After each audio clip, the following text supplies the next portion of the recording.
Decision लिया गया है, एक अहम फैसला जो हम लिए है आज के दिन कि हम मेंबरशिप ड्राइव अब महाराष्ट्र के अंदर शुरू कर रहे हैं और बहुत बड़े पैमाने के ऊपर ही मेंबरशिप ड्राइव कराई जाएगी ताकि मजलिस को चाहने वाले कितने हैं। हमारी सभाओं के अंदर तो आप देखते होंगे असद साहब की सभा के अंदर हजारों की तादाद के अंदर लोग आते हैं। तो मेंबरशिप ड्राइव से हमें ये पता चलेगा कि एक्चुअल में MIM की ताकत महाराष्ट्र के अंदर कितनी है। MIM ने ये फैसला लिया है कि हमसे महानगर पालिका को फोकस न करते हुए नगर पालिका, नगर परिषद, ग्राम पंचायत, जिला परिषद और महानगर पालिका ये सभी इलेक्शंस MIM पार्टी लड़ेगी।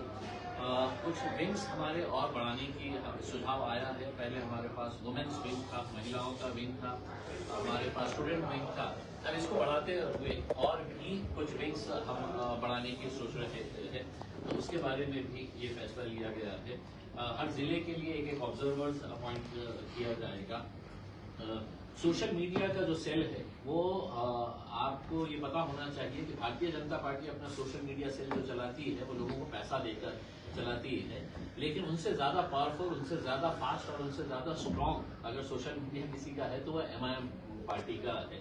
लेकिन ये डिसऑर्गेनाइज्ड था। अब इसको हम ऑर्गेनाइजेशन की एक शक्ल देते हुए इसको पूरा ऑर्गेनाइज और सिस्टमेटिक तरीके से पूरे महाराष्ट्र के अंदर एक सोशल मीडिया सेल तैयार किया जाएगा। कुछ स्पोक्स पर्सन के ताल्लुक से हमें शिकायत मिली है कि कोई चैनल के ऊपर कोई लोग जाके बैठ जाते हैं और ये दावा करते हैं कि मैं MIM, तो हमने अब असद साहब और हम मिलके हैं तो पूरे एक नेशनल स्पोक्स पर्सन की एक लिस्ट तैयार कर रहे हैं और वही लोग जो है वो पार्टी को रिप्रेजेंट करेंगे टेलीविजन चैनल्स के सामने। एक अहम फैसला ये हुआ है कि स्टेट एग्जीक्यूटिव कमेटी ने ये फैसला लिया था कि एक स्टेट का कन्वेंशन, MIM पक्ष का एक स्टेट कन्वेंशन जो है वो हैदराबाद में होना चाहिए, लेकिन सबकी इत्तेफाक राय ये हुई है कि वो हैदराबाद में नहीं, अभी हम महाराष्ट्र के अंदर करेंगे। तो महाराष्ट्र के अंदर ये जल्द से जल्द एक असदुद्दीन अवैसी साहब की मौजूदगी के अंदर एक राज्य अधिवेशन पार्टी का ऑर्गेनाइज किया जाएगा। इसके लिए बहुत सारे शहरों ने अपने तौर के ऊपर ख्वाहिश जाहिर की है कि वहां पे होना चाहिए। हम उनके प्रपोजल्स मंगा के जो भी फैसला है उसके ऊपर हम करेंगे।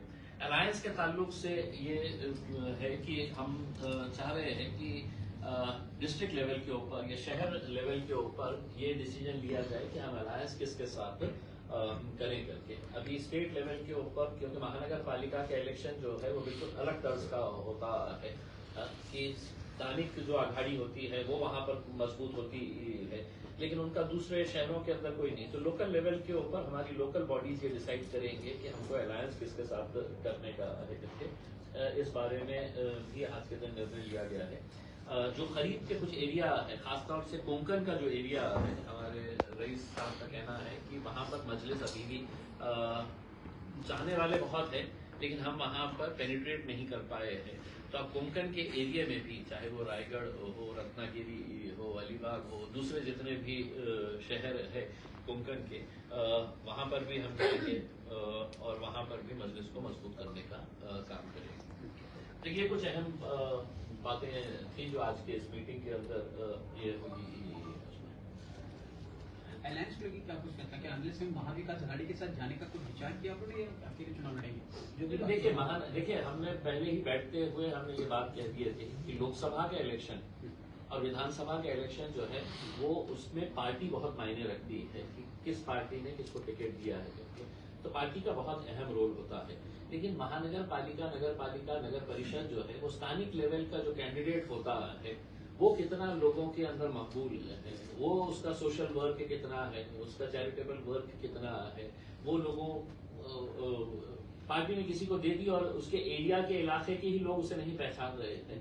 तो यहाँ पर पार्टी का रोल बहुत कम हो जाता है, इंडिविजुअल्स बहुत मायने रखते हैं कि कौन सा शख्स। तो हमें ऐसे अलायंस की ये नहीं है कि हम अलायंस करके ही जाएंगे करके। जिन जिन इलाकों के अंदर जहां जहां पर भी मजबूत हमारे लोग हैं उनको वहां पे खड़ा करेंगे। एक और सोच जाना चाहेंगे, हमने देखा हाल ही में जिस प्रकार से ऑपरेशन सिंदूर हुआ था, विंग कमांडर या सुफिया कुरैशी हो या अंबिका सिंह हो, उसको लेकर राजनीति शुरू हो गई, उनके लेकर बयानबाजी। अब रामगोपाल यादव जो समाजवादी पार्टी के नेता है, अंबिका सिंह उनकी जाति को लेकर सवाल उठाया रामगोपाल यादव की स्टेटमेंट को किस तरह देंगे? उनकी जाति पूछ रहे हैं या उनकी जाति को लेके इस प्रकार की बयानबाजी कर रहे हैं। देखिए मतलब ये एक तो ये है कि मैंने बम्बई के अंदर भी मतलब अभी कुछ आते वक्त मैंने पोस्टर्स देखे हैं जहाँ पे सोफिया कुरैशी को के फोटोज लगाए गए हैं और हमें गर्व है बोल के ये किया गया है। मेरे हिसाब से इसको है तो हम कहीं ना कहीं डाइवर्ट कर रहे हैं। मैं समझता हूँ इस मुल्क के अंदर हजारों नहीं लाखों सोफिया कुरैशी है जो मुस्लिम समाज से ताल्लुक रखते हैं, जो अपने वतन अजीज अपने मुल्क से मोहब्बत करते हैं, मुल्क के लिए जान निछावर करने के लिए तैयार रहते हैं। हम सिर्फ अकेले उनके ऊपर गर्व है ऐसा नहीं है, उनके ऊपर तो है ही, लेकिन देश का हर वो सिपाही जो देश के लिए लड़ा है और जिसने देश के लिए जान गंवाई है, हम सब लोग अपना सर झुकाकर हम उनका आदर करते हैं, उनका सम्मान करते हैं, गर्व महसूस करते हैं। लेकिन दुर्भाग्यवश जिस तरह के ये बयानात जो हमको सुनने को मिल रहे हैं, वो मध्य प्रदेश का चाहे वो मंत्री हो, मुझे ये सवाल नरेंद्र मोदी साहब से पूछना है, क्या आपको ये गवारा करता है इस तरह का बयान जो है? ये कोई एक भद्दा सा आदमी, एक घटिया सा आदमी भी इस तरह की सोच नहीं रखता होगा।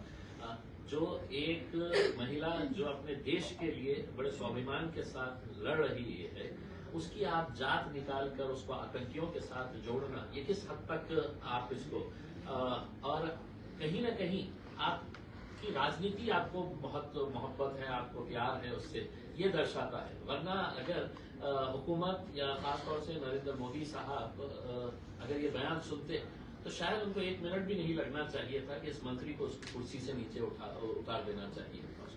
कहीं ना कहीं आपकी मानसिकता दर्शाती ये है कि आप इसमें भी इस तरीके की घटिया राजनीति आप कर रहे हैं और ऐसे घटिया सोच के लोगों को आप बढ़ावा दे रहे हैं। शायद एक मंत्री को निकाल देंगे तो आपके पास 10 लोग और खड़े रहेंगे। रामगोपाल यादव भी इस प्रकार का बयान दे रहे सर, लेकिन उनकी स्टेटमेंट को कैसे देखेंगे? मैंने रामगोपाल अभी उन्होंने हाल ही में स्टेटमेंट दिया, उन्होंने उनकी जात को लेकर सवाल उठाया। जो विंग कमांडर थे व्यापिका सिंह, जो पूरे प्रेस कॉन्फ्रेंस में शामिल थी सोफिया कुरैशी के साथ। देखिए मतलब यही तो दुर्भाग्य की बात है कि आज चाहे किसी ने भी ये बयान दिया हो, आप फौज में जब लड़ने के लिए गए थे तो पहली मर्तबा जब ये सोफिया कुरैशी के बारे में मीडिया वालों ने बात किए थे तो हमने ये कहा था कि अकेला एक ऐसा इंस्टीट्यूशन बचा हुआ है इस देश के अंदर, अकेला, वरना बाकी हर पिलर्स ऑफ डेमोक्रेसी जो है उसके अंदर जात धर्म मायने रखता है।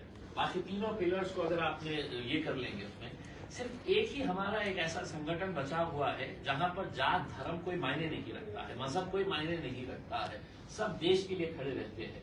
और उस फौज के अंदर ये नहीं देखा जाता है कि ये मराठा है, क्या ये दलित है, क्या ये मुस्लिम है, ये ओबीसी है, ये कुछ नहीं देखा जाता है। लेकिन आज कहीं ना कहीं इस तरह के बयानबाजी करके उस संगठन के अंदर भी कुछ दरारें पैदा करने की कोशिश की जा रही है। तो मेरे हिसाब से मैं हाथ जोड़कर विनती करूंगा कि ऐसी घटिया सोच रखने वाले चाहे वो कोई भी हो, उनके बयानों को महत्व ना दिया जाए तो बेहतर रहेगा, वरना इसका नुकसान जो है वो देश को उठाना पड़ेगा। जलील सर, जिस प्रकार से ऑपरेशन सिंदूर हमने देखा तो अपने जवानों ने किस प्रकार से पाकिस्तान के घर में घुस के मारा है, उसके बाद बीजेपी के है या कांग्रेस के, बीजेपी ने तिरंगा यात्रा निकाला, वही कांग्रेस ने जय हिंद यात्रा निकाला। इन दोनों यात्रा को आप किस तरह देखते हैं? क्या कहीं ना कहीं क्रेडिट वॉर शुरू है? जिस तरह से बीजेपी कह रही है तिरंगा यात्रा निकाल के जवानों को सैल्यूट करिए, कांग्रेस जय हिंद यात्रा निकाल रही है। देखिए ये पहला ऐसी घटना हुई है पहलगाम की, ऐसा नहीं है, उरी हुआ था, फिर उसके बाद पुलवामा हुआ था, उसके बाद आपने खुद ने नरेंद्र मोदी साहब के भाषण में कि आप जो मर गए हैं उनका बदला नहीं लेंगे करके, तो कहीं ना कहीं आप इसके अंदर अपना राजनीतिक फायदा ढूंढ रहे हैं। मेरे हिसाब से दोनों भी जो है वो फिलहाल ये भूल रहे हैं कि ये जंग हमने जीती है तो किसी भारतीय जनता पार्टी या कांग्रेस की वजह से नहीं जीती है। इनके कोई कार्यकर्ता जाके देश के ऊपर अपनी जान देने के लिए, बलिदान देने के लिए वहां पे खड़े नहीं थे फौज के अंदर। फौज थी, फौजी थे, देश की आर्म फोर्सेस थी, जिन्होंने हमको ये स्वाभिमान दिलाया और जिन्होंने ये यकीन दिलाया है कि दुनिया में कोई भी मुल्क अगर हमारे तरफ इस तरह की नजर बुलाने की जो कोशिश की जा रही है, जनता भी उससे नाराज है कि तुम देश की अस्मिता को अपने राजनीतिक स्वार्थ के लिए जो इसका सौदा कर रहे हैं वो गलत है। तो दोनों ने भी ये आपको अब इसके अंदर राजनीति करने की जरूरत नहीं है। देश ने तो पूरा पैगाम दे दिया। सर अभी देश की बात आपने की, भारतीय सेना की बात आपने सामने रखी और उसी से जुड़ा एक सवाल है मेरा। बॉलीवुड में जितने भी खास है उनकी चुप्पी क्यों है? जब देश जल रहा है तब भारतीय सेना के लिए, शहीदों के लिए उन्होंने एक भी शब्द क्यों नहीं कहा? देखिए, एक तो ये है कि मैं कोई फिल्म इंडस्ट्री का प्रवक्ता नहीं हूँ। लेकिन आप फिल्म इंडस्ट्री का हमेशा से ये एक हमने आयरॉनिकली बड़े अफसोस के साथ ये कहना पड़ता है, जब मुल्क के ऊपर जब कठिन वक्त आता है तो जिन्हें हम लोगों ने मिलके हीरो बनाया है, सुपरस्टार्स बनाए हैं, तो वो सुपरस्टार्स क्यों खामोश रहते हैं? हम ये उम्मीद नहीं कर रहे हैं कि ये सुपरस्टार तलवार लेकर या हथियार लेकर है तो फौज के साथ खड़े हो जाए, वहां पे जाके है तो वहां पे जंग लड़े करके। लेकिन कम से कम उनका मनोबल बढ़ाने के लिए, उनकी हिम्मत अफजाई करने के लिए, उनको पीठ थपथपाने के लिए अगर दो शब्द बोल देते हैं तो यकीनन उसका फर्क तो पड़ता है, क्योंकि लाखों करोड़ों लोगों ने उनको उस मुकाम के ऊपर बिठाया है। अब हो सकता है कि पैसा कमाने के अंदर इतने मसरूफ रहे होंगे कि उन्हें वक्त नहीं मिला होगा देश की तरफ देखने का। ठीक है सर, एक कॉमन सवाल ले लेता हूँ। कल औरंगाबाद आपके शहर में जो संभाजीनगर में आदित्य ठाकरे पानी को लेकर हल्ला बोल मोर्चा निकालने वाले हैं। आप वहाँ के मौजूदा सांसद थे, आपके भी काफी सारे कॉर्पोरेटर महापालिका में थे। क्या वजह है कि अभी औरंगाबाद संभाजीनगर में पानी नहीं मिल पा रहा है लोगों को, और आदित्य ठाकरे की इस हल्ला बोल मोर्चे को किस प्रकार देखें? देखिए, ये बात बिल्कुल सही है कि जब सत्ता में रहो तो लोगों को प्यासा रखो। विपक्ष में आने के बाद आप इस तरह के आज कल जो आदित्य ठाकरे साहब कर रहे हैं, वो कुछ साल पहले देवेंद्र फडणवीस साहब ने वहां पर एक मोर्चा निकाला था, हंडा मोर्चा। सरकार उनकी इतने सालों से थी, पानी अगर पिलाना चाहते थे तो वो पिला सकते थे, लेकिन भारतीय जनता पार्टी और शिवसेना दोनों का गठबंधन जब था महानगर पालिका के अंदर, तो उन्होंने औरंगाबाद के पानी का ठेका जो है वो एक भारतीय जनता पार्टी के राज्यसभा के एमपी, जी न्यूज के मालिक सुभाष चंद्र गोयल की कंपनी समांतर को ये ठेका देने का उन्होंने फैसला लिया था। अकेले एक ऐसी कंपनी थी जिसको पानी का ठेका एक प्राइवेट आदमी को देने का फैसला लिया गया था। तो हम ये पूछना चाहते हैं कि आखिर ये पानी की समस्या शहर के अंदर हुई क्यों? 10-10, 12-12 दिन इसी वजह से हुई कि इनका कमर्शियल इंटरेस्ट उसके अंदर इन्वॉल्व था, वरना कोई रॉकेट साइंस नहीं है। ये देवेंद्र फडणवीस साहब भी जानते हैं, आदित्य ठाकरे साहब भी जानते हैं, कोई रॉकेट साइंस नहीं है। लेकिन 50 किलोमीटर की लाइन लाना है, 50 किलोमीटर की लाइन। अब मैं आपको बोलता हूँ, जब ये ठेका पास किया गया था तो मंत्री ने कितने महीने तक साइन नहीं किया था, पता है आपको? क्यों नहीं किया था? क्योंकि वो ठेकेदार के साथ उनको जितना कमीशन चाहिए था उतना मिल नहीं रहा था। मैं प्रेस कॉन्फ्रेंस के अंदर ये बोला था कि आपको पानी के अंदर से भी तो पैसा आपको निकाल के देना था, लोग प्यासे ये हो रहे थे, लेकिन कितने महीनों तक साइन। और दूसरी बात यह है, 50 किलोमीटर की लाइन आपको है तो औरंगाबाद तक जयकाड़ी डैम से खींच के लेकर आने की है। इसका कॉस्ट एस्केलेशन अगर आप देखेंगे, हर 2 महीने के बाद इसका जो कॉस्ट एस्केलेशन 10% से बढ़ गया है, 10% से बढ़ गया है। अगर इसकी सही तरीके से अगर एक उच्च स्तरीय इंक्वायरी लगाई जाए तो ये मंत्री जी भी जेल में बैठेंगे, औरंगाबाद के बड़े बड़े अधिकारी, ठेकेदार, ये पूरे के पूरे तिहाड़ जेल के अंदर जाके बैठेंगे। इतना साफ तरीके से पैसों की लूट की जा रही है सिर्फ पानी के नाम के ऊपर।